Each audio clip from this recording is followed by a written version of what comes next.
Sejarah awal Perang Puputan yang terjadi di Kerajaan Badung, atau dikenal sebagai Puputan Badung, yang berlangsung pada 20 September 1906, dapat ditarik jauh pada masa tahun-tahun awal sebelum terjadinya perang. Johannes Benedictus van Hoots, seorang jenderal, sekaligus mantan gubernur militer Aceh, diangkat menjadi gubernur jenderal menggantikan Willem Rusboom untuk masa jabatan 5 tahun. Van Hoots terkenal sebagai perwira tinggi yang mempunyai cita-cita agar Pax Nederlandica, yaitu menguasai seluruh Nusantara dan menjalankan suatu pemerintahan yang seragam dan satu kesatuan atas nama pemerintah Hindia Belanda di Batavia, berlaku mutlak di seluruh wilayah Nusantara yang menjadi jajahan Belanda. Pandangan dan pendirian Van Hoots itu, nyatanya, bertentangan dengan keadaan di beberapa wilayah Hindia Belanda, termasuk di Pulau Bali.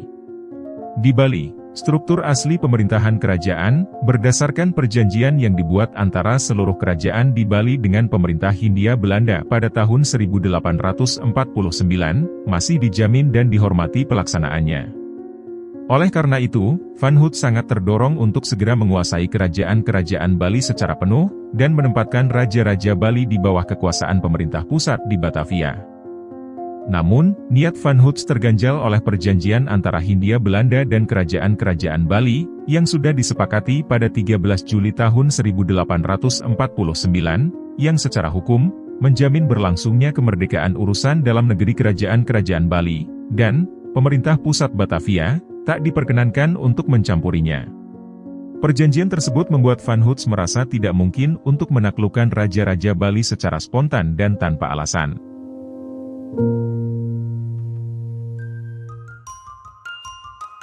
Beriringan dengan ambisi Van Hoots mengenai Pax Nederlandica, Syahdan, pada tanggal 27 Mei 1904, sebuah kapal wangkang berbendera Belanda, bernama Sri Kumala, yang merupakan milik seorang Tionghoa bernama Kwitek Chiang, berlayar dari Banjarmasin dan Karam di pesisir pantai Sanur, wilayah selatan Kerajaan Badung, satu dari 8 kerajaan yang ada di Bali ketika itu.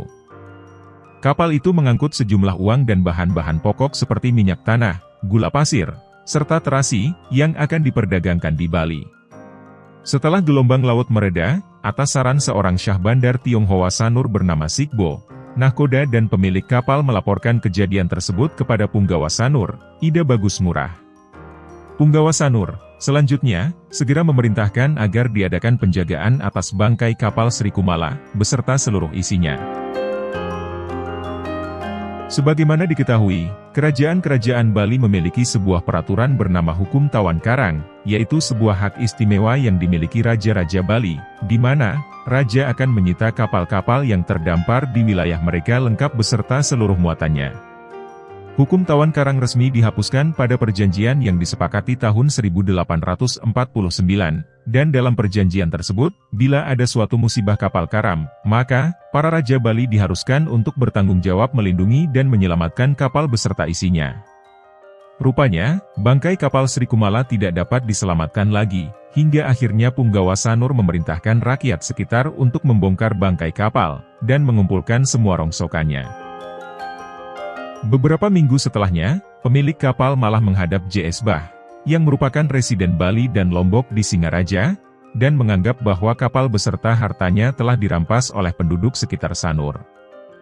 Laporan tersebut menimbulkan ketegangan antara Kerajaan Badung dengan pemilik kapal.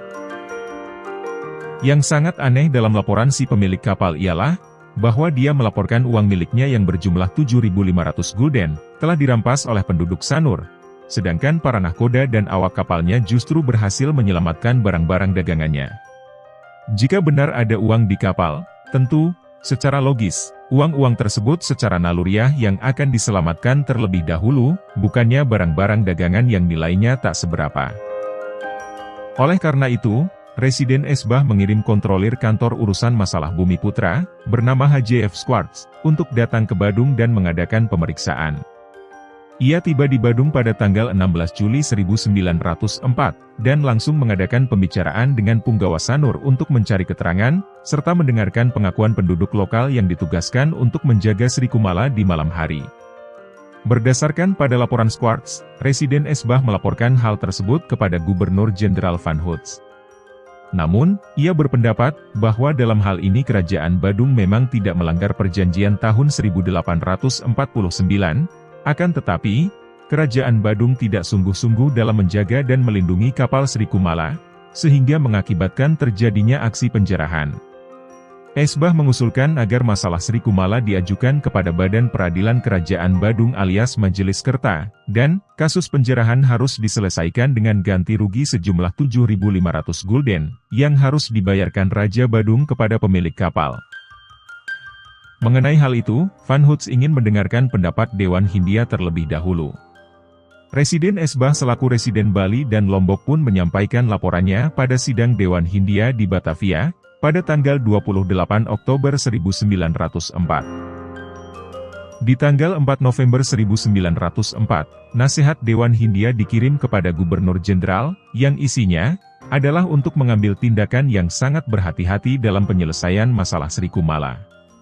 Dewan Hindia berpendapat bahwa memaksa Raja I Gusti Ngurah Made Agung selaku Raja Badung untuk membayar ganti rugi sebesar 7.500 gulden adalah suatu tindakan yang berlebihan.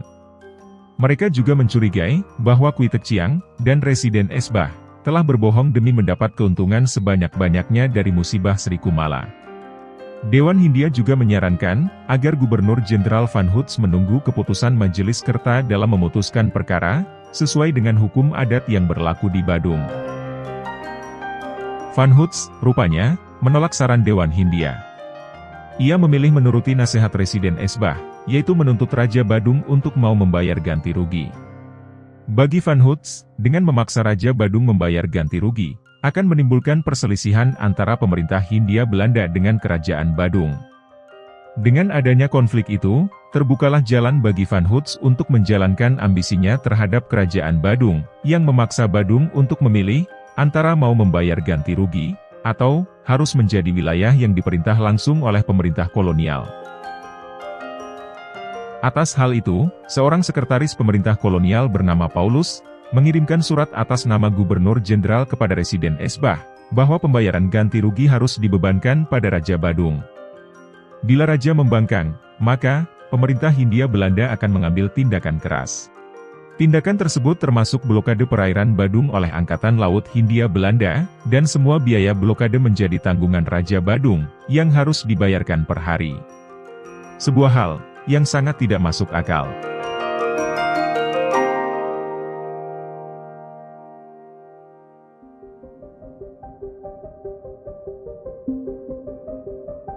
Pada akhirnya, tanggal 19 Desember 1904, Residen Esbah berkunjung ke Denpasar, yang merupakan ibu kota Kerajaan Badung, dan mengadakan pembicaraan pada Raja I Gusti Ngurah Made Agung, selaku Raja Badung yang bertahta ketika itu. Ketika Residen Esbah menyampaikan tuntutan pemerintah Hindia Belanda atas ganti rugi musibah Sri Kumala, Raja I Gusti Ngurah Made Agung dengan tegas menolak tuntutan tersebut, serta menyatakan bahwa ia dan pemerintah Kerajaan Badung tidak bersalah. Raja sudah memerintahkan untuk dilakukan penjagaan terhadap bangkai kapal Sri Kumala, bahkan telah berusaha untuk mencari pencuri yang dituduh telah menjarah harta benda kapal tersebut, meski pencuri-pencuri itu belum berhasil ditangkap. Lagi pula, Raja melaporkan pada Residen, bahwa Punggawa Sanur beserta semua penduduk telah bersumpah di sebuah pura, dan mereka menyatakan tidak pernah mencuri serta menjarah barang-barang muatan kapal Sri Kumala. Terlebih lagi, saat itu, berkat bantuan 11 orang tenaga kerja, barang-barang yang masih tersisa di kapal pun dapat diturunkan dan diangkut ke darat. Ke-11 orang itu melakukan tugasnya dengan jujur, dan tidak ada yang mencuri. Raja meminta, bahwa jika memang benar Kwitek Chiang merasa dirugikan, sebaiknya dia didatangkan di Denpasar untuk menyampaikan keterangannya di sidang Majelis Kerta. Raja juga berjanji, untuk tetap tunduk pada segala keputusan Majelis Kerta. Mendapat penolakan dari Raja, Residen Esbah meninggalkan Denpasar pada 23 Desember 1904, dan di hari itu juga, ia menyampaikan surat pada Raja I Gusti Ngurah Made Agung, yang sebenarnya berisi ancaman untuk segera membayar ganti rugi, selambat-lambatnya sampai tanggal 5 Januari tahun 1905. Esbah melaporkan hal tersebut kepada Gubernur Jenderal Van Hoots, via kawat tertanggal 25 Desember 1904, dengan permintaan agar pemerintah pusat di Batavia segera mengirimkan kapal perang untuk memblokade perairan Badung. Permintaan Esbah langsung disetujui oleh Van Hoots. Keputusan Van Hoots tersebut, bersama dengan keserakahan Residen Esbah dan laporan mengada-ada dari kontrolir HJF Squartz, merupakan sebuah tindakan fatal, yang justru menimbulkan sebuah bencana besar.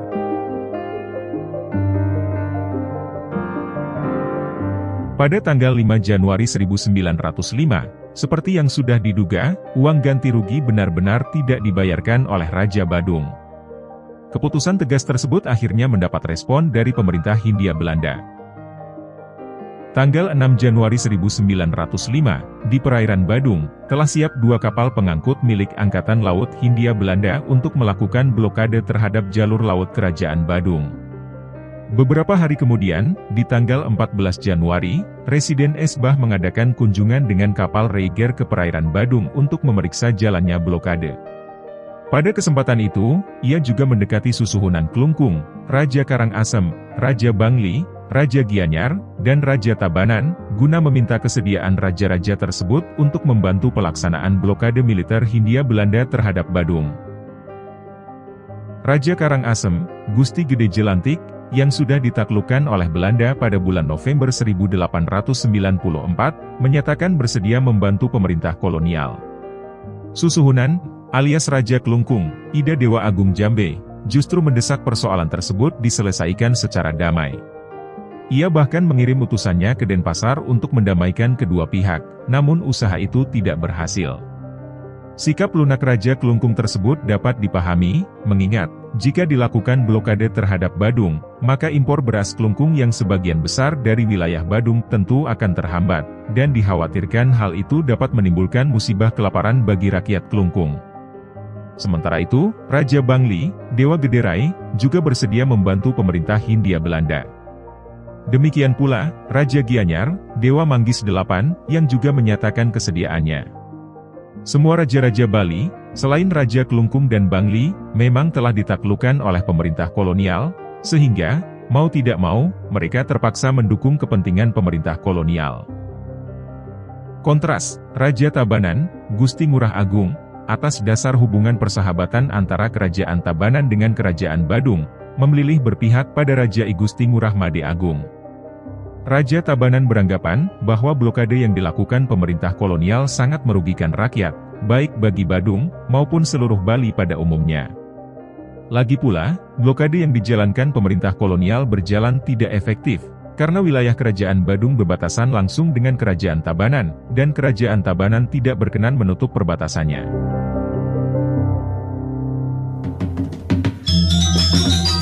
Walaupun demikian, pada tanggal 10 Februari 1905, Raja I Gusti Ngurah Made Agung menyampaikan surat kepada Residen Esbah, yang berisi, bahwa Kerajaan Badung, sekali lagi, tidak melanggar perjanjian tanggal 13 Juli 1849. Oleh karena itu, Raja meminta agar pemerintah kolonial mengakhiri blokade atas perairan Badung, karena membuat rakyat Badung mengalami kesulitan ekonomi, dan pendapatan Kerajaan Badung dari hasil bea cukai menjadi terhambat. Sebagai kompromi, Raja bersedia menerima seorang pejabat peradilan Kerta di Singaraja untuk bertindak sebagai pembela Kwi Terciang. Serta, sebaliknya, pemerintah Hindia Belanda harus membayar kerugian yang diderita Kerajaan Badung selama berlangsungnya blokade, yaitu sejumlah Rp1.500 atau 3.750 gulden. Permohonan tersebut tidak digubris pemerintah kolonial. Blokade wilayah Laut Badung pun tetap berlangsung selama 2 bulan. Sebenarnya, beberapa pemuka rakyat di Badung pernah menyampaikan permohonan pada Raja, bahwa mereka sanggup mengumpulkan uang sejumlah 7.500 gulden, untuk dibayarkan pada pemilik Sri Kumala. Para pedagang Tionghoa dan Bugis yang tinggal di Kuta dan Pulau Serangan pun, juga berbondong-bondong menghadap Raja Badung, untuk mengajukan permohonan yang sama. Mereka juga bersedia mengumpulkan uang untuk membantu Raja melunasi tagihan pihak Hindia Belanda dan pemilik kapal. Tawaran para pedagang Tionghoa dan Bugis itu dapat dimengerti, karena blokade telah membuat perdagangan ekspor dan impor di Badung terhenti sama sekali, sehingga menimbulkan kerugian besar pada mereka. Dengan pembayaran ganti rugi, para pedagang berharap blokade segera dihentikan dan perdagangan bisa kembali normal. Namun, semua permohonan itu tidak dikabulkan oleh Raja Badung. Ada cerita bahwa pada suatu malam, datang utusan berkebangsaan Belanda di Puri Agung Denpasar, salah satu istana kerajaan Badung. Utusan tersebut bertanya pada Raja I Gusti Ngurah Made Agung, mengenai apakah Raja tidak berkenan memenuhi tuntutan pembayaran ganti rugi itu, disebabkan karena Raja tidak memiliki uang. Raja menjawab, bahwa kerajaan memiliki uang yang lebih untuk membayar ganti rugi tersebut. Tetapi, Raja tidak berkenan membayar ganti rugi, bukan karena masalah uang, melainkan untuk menjaga martabat dan kewibawaan kerajaan di mata rakyat Badung, dan, tentunya, membela diri dari ketidakadilan dan kebohongan yang dilakukan oleh pemerintah Hindia Belanda, dan pemilik Sri Kumala. Menyadari bahwa pelaksanaan blokade atas Badung telah gagal dan dampaknya tidak sesuai dengan keinginan pemerintah Hindia Belanda, maka, dengan surat tertanggal 13 Maret 1905, nomor 31, Presiden Esbah mengajukan saran pada Gubernur Jenderal Van Hoots tentang tindakan lain yang harus ditempuh. Pada surat tersebut, intinya, Esbah bersikeras meyakinkan Van Hoots, bahwa pemerintah Hindia Belanda harus segera melakukan aksi militer terhadap kerajaan Badung, dan bila perlu, kepada kerajaan Tabanan, yang dianggap telah memihak Badung. Van Hoots, sejatinya, sangat menyetujui permohonan Esbah. Tetapi kedudukannya sebagai Gubernur Jenderal telah memaksanya untuk bertindak sangat berhati-hati dalam mengambil keputusan. Oleh karena itu, Van Hoots menyampaikan surat dari Residen Esbah kepada Dewan Hindia di Batavia, agar mereka dapat memberikan pendapatnya mengenai masalah tersebut. Dalam rapat tanggal 31 Maret, tahun 1905, Dewan Hindia membahas persoalan yang diajukan oleh Residen Esbah. Dewan Hindia memberi pendapat yang sangat hati-hati mengenai masalah pengiriman ekspedisi militer terhadap kerajaan Badung. Mereka tidak menyetujui perkataan Esbah, yang menyatakan bahwa tidak bersedianya Raja Badung membayar ganti rugi, adalah karena sikap Raja yang angkuh dan keras kepala. Dewan Hindia percaya, bahwa pasti ada hal lain yang menjadi dasar dari penolakan Raja Badung itu. Dewan Hindia membuktikan pendapatnya dengan suatu peristiwa yang belum lama terjadi, yaitu, pada tanggal 22 Desember tahun 1904, Raja I Gusti Ngurah Made Agung masih bersedia menandatangani perjanjian yang mengatur penghapusan tradisi sati, yang merupakan tradisi membakar diri bagi para istri Raja-Raja Bali, saat suami mereka meninggal. Sikap kooperatif Raja I Gusti Ngurah Made Agung tersebut, oleh Dewan Hindia, dianggap merupakan suatu kenyataan bahwa Raja Badung memang mempunyai itikat baik untuk bekerja sama dengan pemerintah Hindia Belanda. Hasil inti dari sidang tersebut, Dewan Hindia menyarankan, agar pemerintah kolonial berkenan mendekati Raja Badung, demi menghindari terjadinya aksi militer, yang tentunya, dapat menimbulkan pertumpahan darah. Dewan Hindia juga menyarankan, pemerintah harus segera menunjuk seorang pejabat tinggi yang berpengalaman untuk dikirim ke Bali, guna mengadakan perundingan dengan Residen Bali dan Raja Badung. Hal itu, ditindaklanjuti oleh Van Hoots. Pada 7 April 1905, Van Hoots menunjuk Eva Lievrin, salah satu anggota Dewan Hindia, sebagai utusan pemerintah pusat untuk bertugas di Bali. Lievrin berangkat ke Bali pada tanggal 12 April 1905, dan tiba di Singaraja, Kerajaan Buleleng, pada tanggal 15 April. Setelah mengadakan pertemuan dengan Residen Esbah, Lievrin bertolak ke Bali Selatan. Pembicaraan Lievrin dengan Raja Tabanan dan Badung juga tidak membuahkan hasil yang memuaskan, sehingga, ia kembali ke Singaraja pada tanggal 1 Mei. Karena pengalaman itu, membuat Lievrin memutuskan, oleh karena Kui Tek Chiang adalah rakyat Hindia Belanda, dan kapal Sri Kumala berlayar dengan bendera Belanda, maka pemerintah Hindia Belanda mempunyai wewenang dan tanggung jawab untuk menyelesaikan masalah ini dengan pemerintah kerajaan Badung. Sebagai usaha diplomatis terakhir, Lievrin sebenarnya telah mengajukan tawaran pada Raja Badung, bahwa kerajaan Badung akan dibebaskan dari pembayaran ongkos blokade, asalkan, ganti rugi atas musibah Sri Kumala disanggupi dan dilunasi. Tetapi, Raja Badung menolak tawaran tersebut.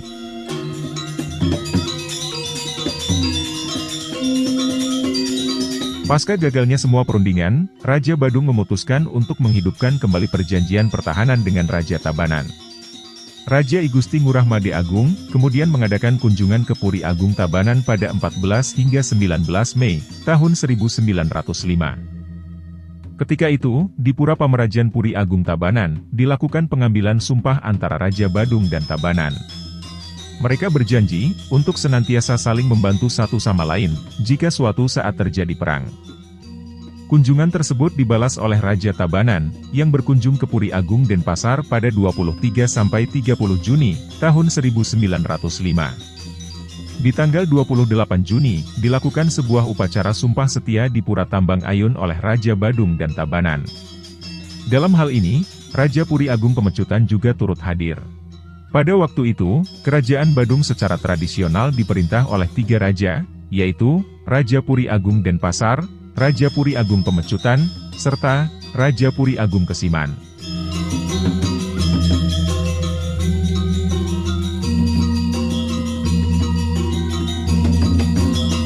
Kebijakan Van Hout sendiri, tak sepenuhnya mendapat dukungan dari pejabat pemerintah Hindia Belanda, baik di Buitenzorg maupun Batavia. Dewan Hindia, dalam sidangnya tanggal 2 Juli 1905, mengatakan keberatannya mengenai kebijakan Van Hout atas masalah Sri Kumala, yang kini telah membengkak menjadi perselisihan fisik antara pemerintah pusat di Batavia dengan pemerintah Badung dan Tabanan. Walaupun pada akhirnya, kebijakan Van Hout tetap berjalan, setelah ia secara resmi menolak saran Dewan Hindia, dan mengirimkan laporannya kepada Menteri Jajahan Belanda di Den Haag. Sepanjang masa kekacauan politik tersebut, masyarakat Badung masih mempercayai pertanda alam, sebagai isyarat akan terjadi suatu peristiwa yang penting. Salah satunya, terjadi pada akhir tahun 1905. Ketika itu, sebagian bangunan Pura Luhur Uluwatu, sebuah pura yang terletak di atas tebing karang tinggi yang menjorok ke laut di Desa Pecatu, runtuh, dan jatuh ke laut. Masyarakat menafsirkan kejadian itu sebagai suatu pertanda yang tidak baik bagi Kerajaan Badung. Tak ayal, kekhawatiran masyarakat Badung seketika memuncak.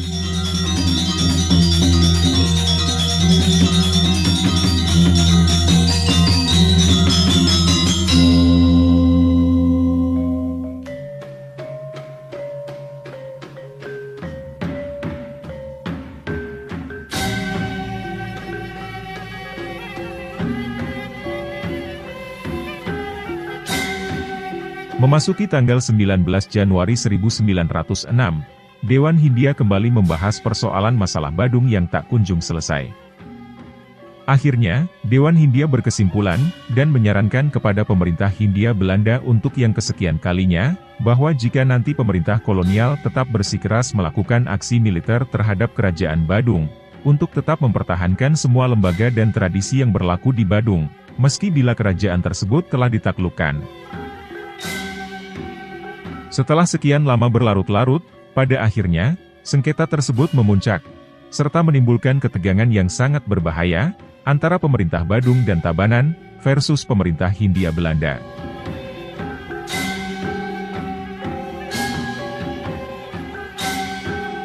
Pada tanggal 17 Juli 1906, Van Hout mengesahkan surat keputusan Gubernur Jenderal nomor 1, sebagai suatu ultimatum kepada Raja Badung dan Tabanan. Surat tersebut dikirim dari Singaraja kepada Raja Badung dan Tabanan pada tanggal 22 Juli, atas dukungan Residen de Bruinkops, yang merupakan pengganti Residen Esbah. Isi dari surat Van Hout tersebut, sangat bertentangan sekali dengan kebenaran. Van Hout, dengan segala dalihnya, menyalahkan Raja Badung yang tidak bersedia membayar ganti rugi. Sedangkan Van Hout sendiri, tidak dapat membuktikan bahwa Raja Badung telah melanggar perjanjian tahun 1849. Padahal, pada hakikatnya, yang melanggar perjanjian antara Badung dan Hindia Belanda itu, adalah Van Hout sendiri. Van Hout dan pendukungnya, telah memerintahkan blokade perairan yang berakibat kemelaratan bagi rakyat Badung, serta mengacaukan aktivitas para pedagang Tionghoa dan Bugis di kawasan pesisir Bali Selatan. Orang-orang yang bersikap objektif dalam memandang sengketa antara Badung dan pemerintah kolonial tersebut, pasti akan merasa kesal saat membaca surat Van Hout, karena merupakan bukti nyata dari suatu ketidakjujuran seorang pejabat tinggi pemerintah Hindia Belanda. Sebagaimana yang diungkapkan oleh H.H. van Col, seorang penulis berkebangsaan Belanda. Van Col ialah seorang penulis dan politikus liberal yang mengunjungi Bali, dan meneliti sejarah sengketa Sri Kumala, 5 tahun setelah terjadinya ekspedisi militer Hindia Belanda di Badung. Semua tulisannya itu terdapat dalam bukunya yang berjudul, Drie Maal Dwars door Sumatra en Zwerftochten Bali, atau 3 kali melintas Sumatera dan pelancongan di Bali.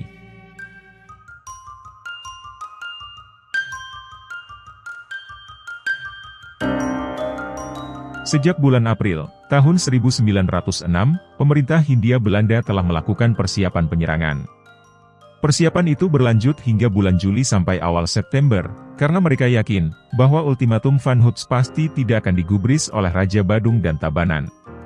Raja Badung dan Tabanan, yang yakin dengan segala konsekuensi yang akan mereka terima, tetap bertekad untuk tidak tunduk pada tuntutan Van Hoots.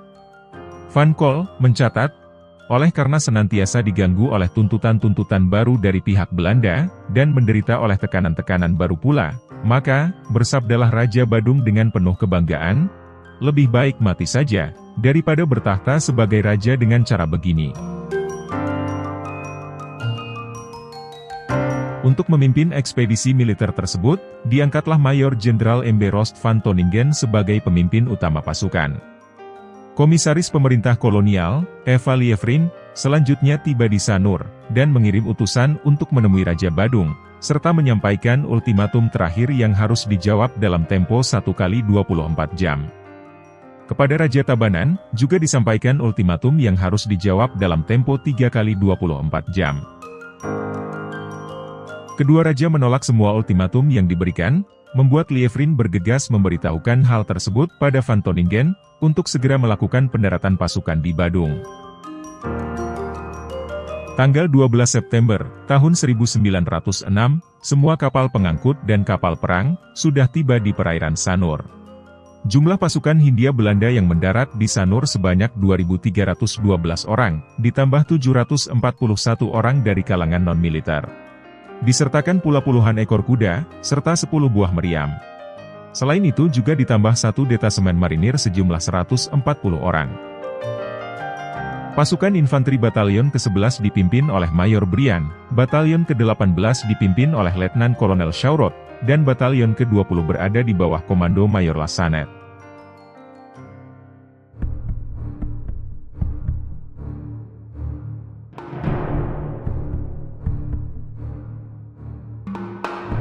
Aksi militer pemerintah kolonial, berawal pada malam hari tanggal 14 September, tahun 1906. Ketika itu, pantai Sanur disinari oleh lampu senter dari kapal-kapal perang Angkatan Laut Hindia Belanda, setelah mereka mendapat informasi dari intelijen bahwa pada malam itu pasukan Badung akan menyerbu Sanur. Meski demikian, serangan tersebut tidak terjadi, bahkan punggawa Sanur sempat menghadap pada komandan salah satu kapal perang Angkatan Laut Hindia Belanda dan Panglima Van Toningen, dan menyatakan bahwa ia dan penduduk Sanur tidak akan melakukan perlawanan terhadap pasukan Hindia Belanda. Pertempuran pertama, akhirnya pecah pada pagi hari tanggal 15 September, tahun 1906. Ribuan pasukan Badung, yang berasal dari Kuta dan Denpasar, mengepung dan menyerang bivak pasukan Hindia Belanda di Pabean Sanur. Pertempuran terjadi sampai sekitar pukul 12 siang, mengakibatkan 33 orang tewas dan 12 orang luka-luka dari pihak pasukan Badung. Kapal-kapal perang juga mulai menembaki kota Denpasar dan desa-desa di sekitarnya, mengakibatkan sebanyak 6 orang tewas di desa Renon. Penembakan terus berlanjut hingga tanggal 16 September, yang secara terstruktur, diarahkan menuju Puri Agung Denpasar dan Puri Agung Pemecutan. Pasukan Badung di Renon, memasang ranjau dari bambu, untuk membendung dan menghambat serangan pasukan kavaleri Hindia Belanda. Pertahanan di desa-desa yang mengelilingi Puri Agung Kesiman, Puri Agung Denpasar, dan Puri Agung Pemecutan pun, diperkuat. Kedatangan Batalion ke-18 dan Batalion ke-20 di Desa Panjer, disambut oleh serangan dari sekitar 2.000 orang pasukan Badung. Karena matahari hampir terbenam, dengan cepat, pasukan Hindia Belanda meninggalkan medan pertempuran untuk kembali ke benteng Sanur. Saat mereka tiba di benteng, sekitar 30 orang pasukan Badung dari Kesiman menyerang Pabean Sanur, namun tembakan yang dilepaskan Angkatan Laut Hindia Belanda berhasil memukul mundur mereka. Perang pada tanggal 16 September di sekitar Panjer dan Sesetan itu sangat melelahkan pasukan Hindia Belanda, sehingga keesokan harinya, di tanggal 17 September, pasukan Hindia Belanda lebih banyak tinggal di benteng, untuk membahas taktik penyerangan terhadap kota Denpasar, serta ketiga istana kerajaan Badung. Meskipun demikian, meriam artileri yang ditempatkan dekat benteng, mulai ditembakkan, bersamaan dengan tembakan meriam dari kapal perang. Tembakan-tembakan meriam itu, diarahkan ke sekitar kota, dan Puri Agung Kesiman.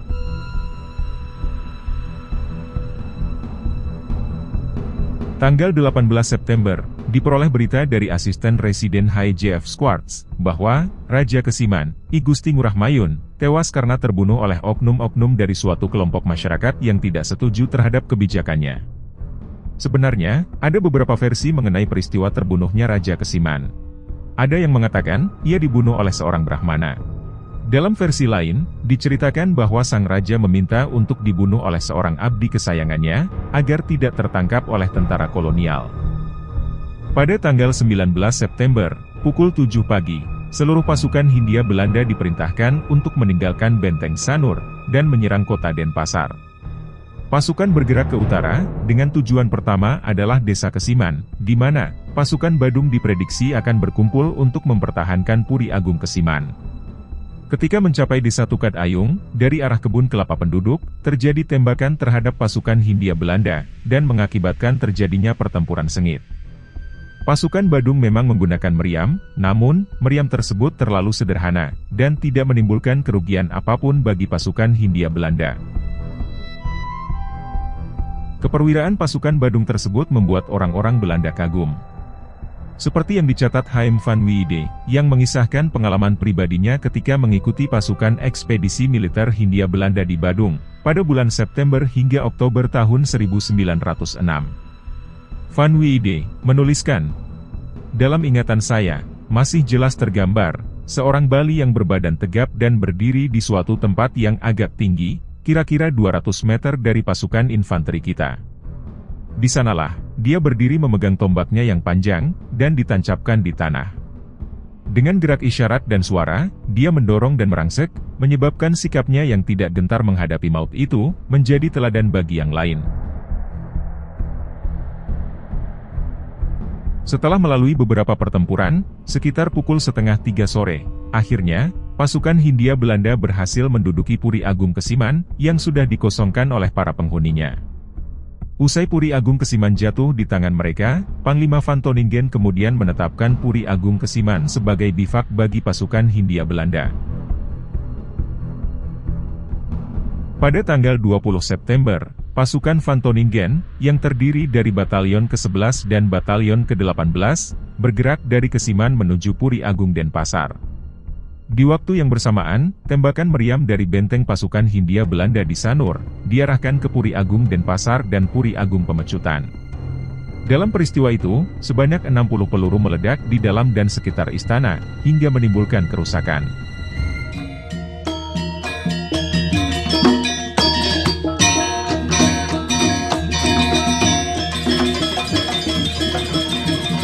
Pada pukul 9 pagi, Raja I Gusti Ngurah Made Agung telah mendengar bahwa pasukan Hindia Belanda telah memasuki pusat kota Denpasar.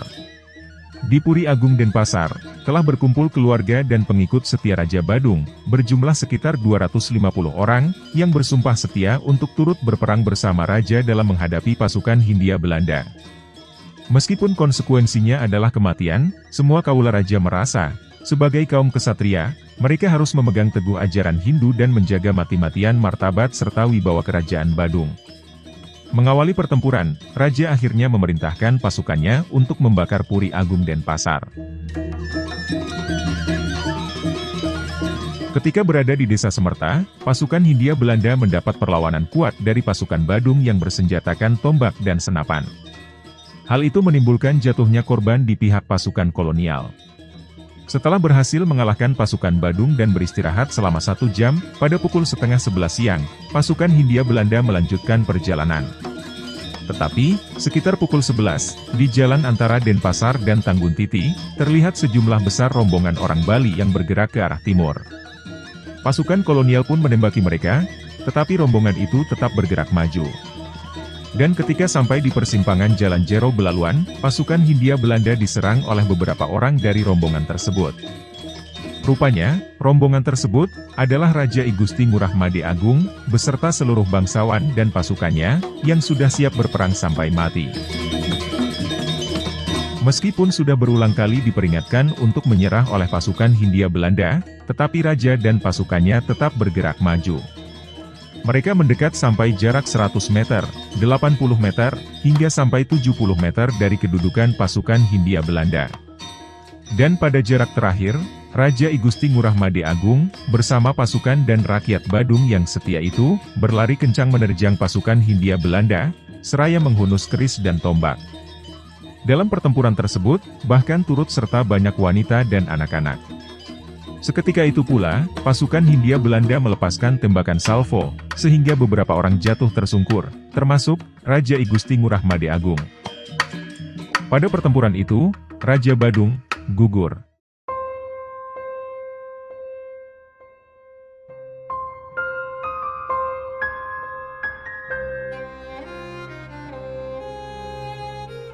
Gugurnya Raja Badung beserta rakyatnya, merupakan klimaks dari Perang Puputan Badung.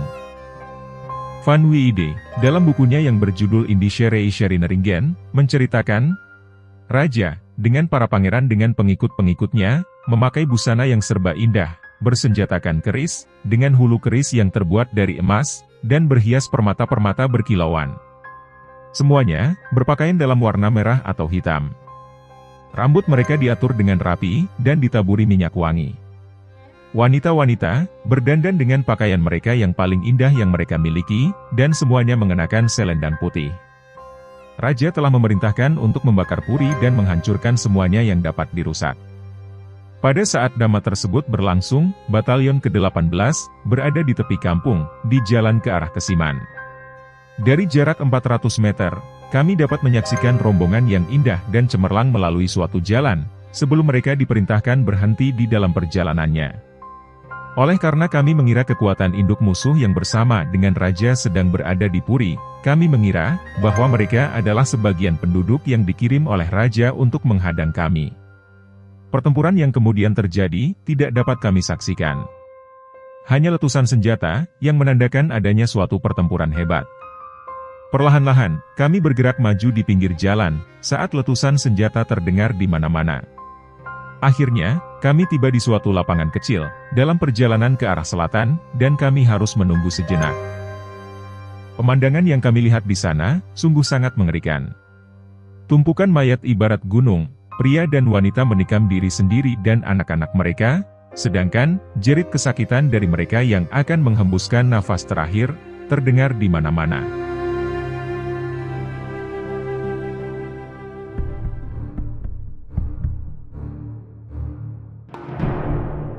Setelah terjadi Perang Puputan, di mana Raja I Gusti Ngurah Made Agung dan para pembesar kerajaan serta pasukannya gugur, pasukan Hindia Belanda terus bergerak menuju Puri Agung Denpasar.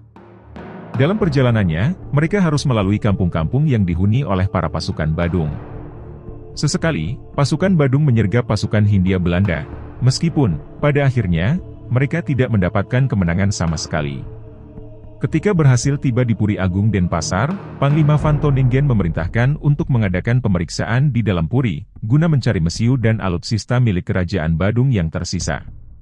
Tanpa diduga, pada salah satu bangunan di kompleks Puri, pasukan Van Toningen menemukan jenazah saudari tiri raja. Jenazah putri tersebut ditemukan terbaring di atas sebuah balai, berbusana serba putih dengan mengenakan perhiasan serba indah. Tampaknya, putri tersebut bunuh diri, atau meminta salah seorang abdi kerajaan menikamnya, ketika ia mengetahui bahwa rajanya telah gugur dalam Perang Puputan. Pada pukul 3 sore, pemeriksaan atas Puri Agung Denpasar selesai dilakukan. Kemudian, Panglima Van Toningen memerintahkan pasukannya untuk bergerak ke Puri Agung Pemecutan, benteng pertahanan terakhir kerajaan Badung.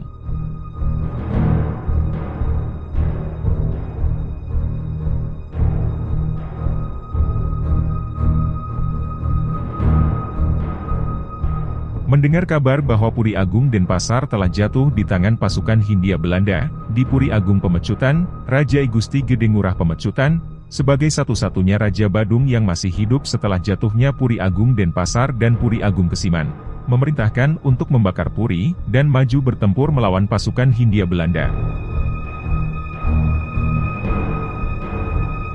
Saat bergerak menuju Puri Agung Pemecutan, pasukan Van Toningen menghadapi perlawanan yang hebat dari rakyat dan pasukan Badung yang bersenjatakan tombak. Perlawanan dilakukan bukan hanya oleh para laki-laki dewasa, bahkan termasuk para wanita dan seorang pangeran muda berusia 12 tahun. Seperti yang dicatat oleh Van Wiede. Semuanya, nampaknya, telah haus untuk mati. Beberapa wanita melemparkan uang emas kepada para prajurit kita, dan menuding jantung mereka, sebagai isyarat agar mereka ditembak mati di sana. Apabila mereka tidak ditembak, mereka justru menikam dirinya sendiri. Orang tua bergerak di antara mayat-mayat yang bergelimpangan, dan menikam kanan-kiri mereka yang terluka, sampai dia sendiri juga tertembak mati. Semua itu tidak dapat dihambat, dan senantiasa muncul lagi orang lain untuk meneruskan tugas penghancuran itu. Sementara, orang-orang harus berhati-hati, oleh karena datangnya rombongan warga Bali selanjutnya, yang dipimpin oleh adik raja dari lain ibu. Dia masih berumur 12 tahun, yang tampaknya hampir tidak sanggup memikul tombaknya yang panjang itu. Oleh Kapten Van Woudenberg, ia diperintahkan untuk berhenti. Mula-mula, anak itu terlihat ingin menuruti perintah tersebut, tetapi salah satu pengikutnya mendesak dia untuk terus maju meneruskan langkahnya. Serangan hebat pun terjadi. Dan pada waktu tembakan dilepas kepada pengikut-pengikutnya, anak muda itu disapu oleh peluru. Terkecuali beberapa dari mereka yang menyingkir ke rumah-rumah serta mereka yang mengalami luka-luka, semua rombongan pahlawan-pahlawan ini menemui ajalnya yang mereka cari.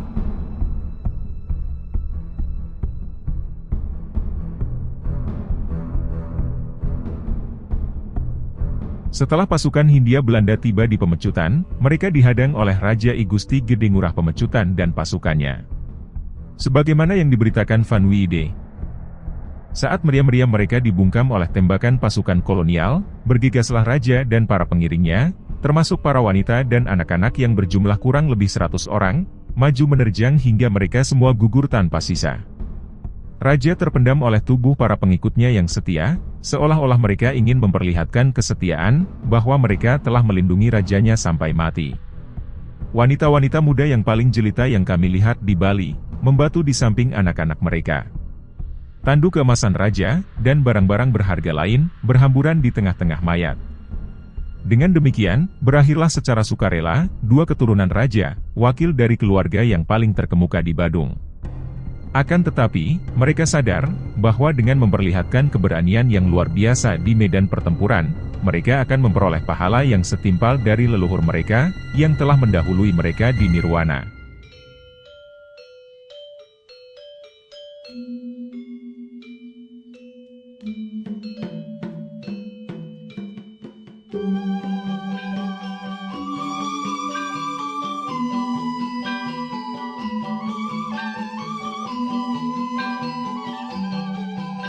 Dengan hancurnya ketiga istana tersebut, kerajaan Badung telah resmi jatuh ke tangan pemerintah Hindia Belanda. Pada tanggal 22 September, tahun 1906, Komisaris Pemerintah Eva Lievering, mengirim telegram kepada Menteri Jajahan Belanda di Den Haag, untuk memberitahukan bahwa Denpasar sudah dapat dikuasai. Lievering juga melaporkan, jumlah korban tewas dari pihak kerajaan Badung mencapai 400 orang. Kenyataannya, itu merupakan laporan palsu, karena secara faktual, jumlah korban yang sebenarnya jauh lebih besar. Dalam kasus ini, seorang penulis liberal Belanda bernama H.H. van Kol, menyebutkan, bahwa, menurut laporan surat kabar Surabaya Handelsblad, jumlah korban puputan di Denpasar saja berjumlah 600 orang. Bahkan, surat kabar The Lokomotif, menulis bahwa kalangan resmi sudah setuju untuk menghentikan perhitungan jumlah korban sampai angka 400, karena sebenarnya, sekurang-kurangnya, 2.000 orang Badung telah tewas. Masih dalam tulisan Van Kol, seorang pedanda di Denpasar memberitahunya, bahwa di Denpasar saja ada 800 mayat yang telah dikuburkan. Dan seorang pejabat pribumi Bali lainnya, menaksir jumlah korban sebanyak 1.000 orang. Mengenai korban di pemecutan, surat kabar Batavias Nieuwsblad mendapatkan keterangan bahwa telah jatuh korban sebanyak 200 orang. Nieuwenkamp, seorang pelukis Belanda, yang pada waktu terjadinya Perang Puputan tengah berada di Badung, mendapat informasi dari para perwira, bahwa jumlah warga Bali yang tewas mencapai 450 orang. Serta, yang terakhir, sebagian besar orang-orang Bali sendiri menaksir jumlah korban mencapai 1.400 orang. Dengan memperhatikan keterangan-keterangan tersebut, maka secara pasti dapat dinyatakan bahwa jumlah korban yang melakukan puputan mencapai 1.000 hingga 1.500 orang. Suatu jumlah yang benar-benar mengerikan, menurut Van Col.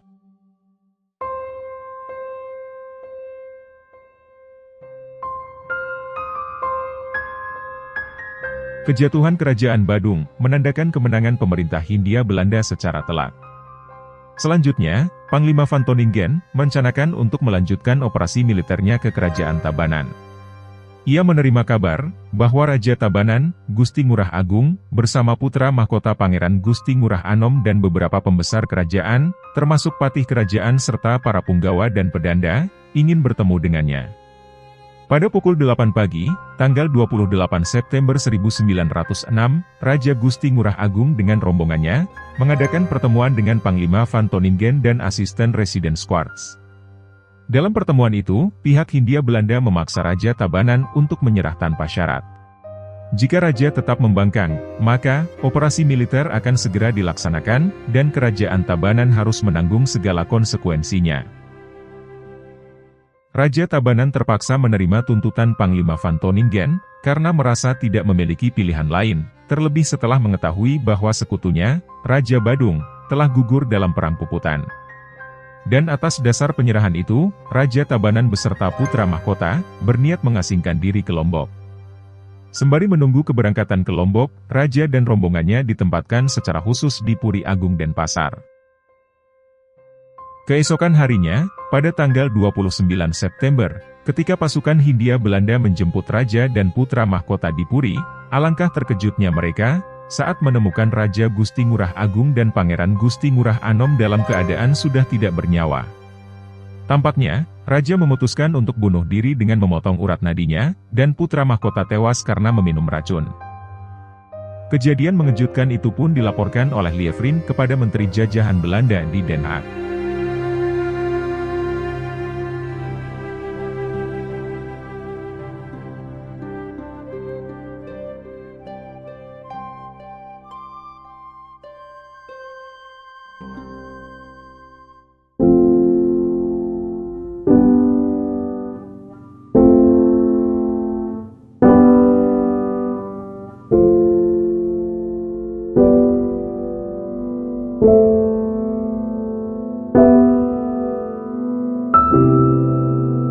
Semua peristiwa mengerikan yang terjadi di Badung pada September tahun 1906 itu, sejatinya, merupakan buah dari kekejaman Gubernur Jenderal Van Hoots, yang secara licik memanfaatkan insiden kapal Sri Kumala. Seorang anggota parlemen, politikus, sekaligus penulis liberal Belanda, H.H. Van Col, seperti yang sudah dinarasikan sebelumnya, mengunjungi Badung pada tahun 1911. Van Col menulis bahwa masalah Sri Kumala memang merupakan suatu sengketa yang dicari-cari oleh pemerintah Hindia Belanda, sebagai sebuah alasan untuk dapat mengaplikasikan politik imperialisnya terhadap kerajaan-kerajaan Bali. Ditambahkannya, Raja Badung telah cukup melaksanakan kewajiban yang ditentukan dalam perjanjian tahun 1849. Sebagai contoh, terbukti bahwa Raja telah memerintahkan pejabatnya untuk melakukan penyelidikan terhadap tuduhan pencurian muatan kapal oleh pemilik Sri Kumala. Meski hasil penyelidikan itu tidak membawa hasil yang memuaskan, hal itu sejatinya bukan merupakan tanggung jawab Raja. Oleh karena itu, Raja Badung sudah merasa menjalankan kewajibannya, dan karena itu, ia berhak menyatakan bahwa dirinya tidak bersalah, serta dengan senang hati menyerahkan perkara ganti rugi kepada Majelis Kerta untuk memberi keputusan. Lebih lanjut, Van Col menuliskan, tidak ada satupun orang Badung yang percaya, kalau telah terjadi perampasan muatan kapal sebanyak 7.500 gulden. Selain itu, seluruh penduduk Sanur sejumlah 2.800 orang, telah bersumpah bahwa mereka tidak pernah merampas muatan Sri Kumala. Selama 7 tahun setelah peristiwa puputan terjadi, belum pernah terdengar mengenai keadaan para pelaku perampasan uang itu. Terlebih lagi, ketika ditanya, para nahkoda Sri Kumala pun tidak dapat menjelaskan bagaimana bentuk peti berisi uang yang katanya telah dirampas oleh penduduk itu. Para pemuka di Badung yang diwawancarai oleh Van Col pada tahun 1911, merasa yakin bahwa Raja Badung tidak bersalah. Mereka menganggap bahwa keputusan pemerintah Hindia Belanda untuk membebankan pembayaran ganti rugi kepada Raja Badung sama sekali tidak masuk akal. Terlebih, ditambah dengan keputusan bahwa Raja Badung juga harus membayar ongkos blokade yang dilakukan pemerintah Hindia Belanda sebanyak 700 gulden per hari.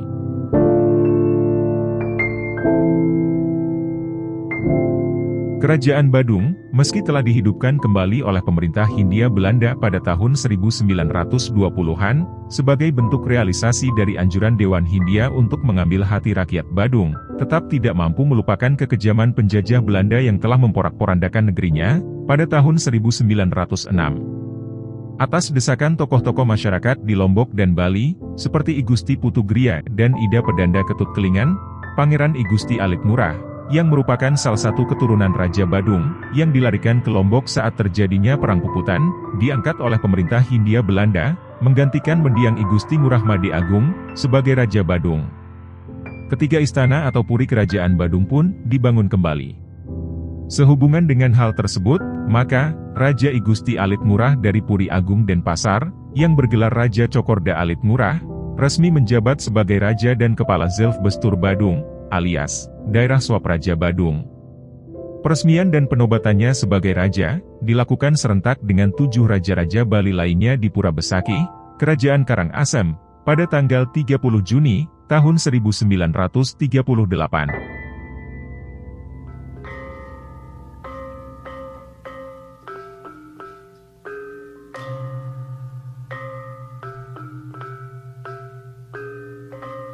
Setelah kemerdekaan Republik Indonesia pada tahun 1945, daerah Suap Raja Badung menjadi bagian dari negara Indonesia Timur, dan kemudian bergabung dengan Negara Kesatuan Republik Indonesia. Kini, secara administratif, wilayah Kerajaan Badung telah menjadi daerah tingkat 2 Kabupaten Badung dan Kota Denpasar, di dalam wilayah pemerintahan Provinsi Bali. Sementara itu, raja dan institusi Kerajaan Badung sendiri masih eksis sampai sekarang, sebagai pemangku adat, dan pelestari seni budaya Bali.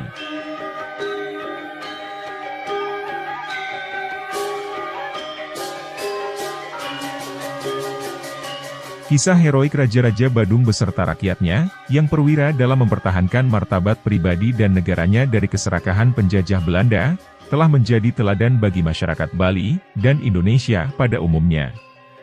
Raja I Gusti Ngurah Made Agung, yang mendapat gelar Anumerta Cokorda Mantukringgrana, atau Raja yang gugur di Medan Laga, telah ditetapkan sebagai salah satu pahlawan nasional Indonesia, pada tanggal 4 November tahun 2015, berdasarkan keputusan Presiden nomor 116/TK/2015. Penghormatan tersebut didasari atas sikap Raja I Gusti Ngurah Made Agung bersama Raja Pemecutan dan rakyat Badung yang setia, yang tak pernah mau tunduk terhadap sikap semena-mena penjajah Belanda, serta rela berkorban demi membela keadilan dan kehormatan bangsanya.